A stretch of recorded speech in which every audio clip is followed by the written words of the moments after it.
Depuis 2008 et l'instauration de la rupture conventionnelle, on note une augmentation constante du nombre de départs négociés. Plus de 500 000 ruptures conventionnelles chaque année qui répondent à un besoin de fluidité sur le marché du travail. Mais attention, quand on parle de départs négociés, il ne faut pas confondre la rupture conventionnelle et la transaction.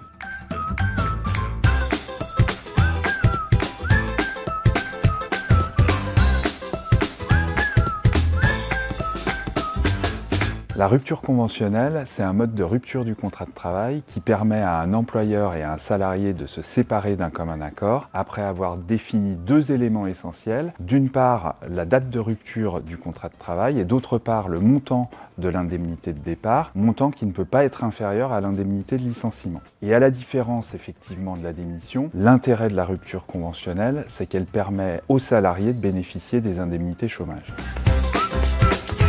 La transaction, c'est un accord qui vise à mettre fin à un litige né ou à naître sur l'exécution ou la rupture du contrat de travail au moyen de concessions réciproques. Mais attention, la transaction, ce n'est pas un mode de rupture du contrat de travail. En principe, la transaction est bien souvent signée par les parties après une rupture du contrat de travail pour mettre fin à un litige qui porte sur un licenciement, le rappel d'heures supplémentaires ou encore des rappels de salaire.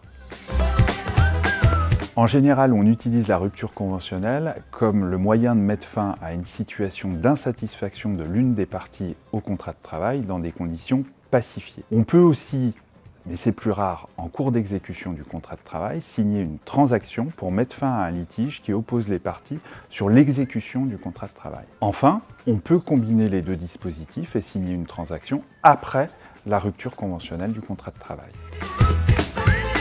L'erreur à éviter, c'est de penser qu'un salarié ne peut pas initier un contentieux contre l'entreprise après une rupture conventionnelle. Seule la transaction permet d'éviter un tel contentieux. Un salarié peut parfaitement saisir le conseil de prud'homme pour demander des rappels de primes, d'heures supplémentaires, après avoir signé une rupture conventionnelle.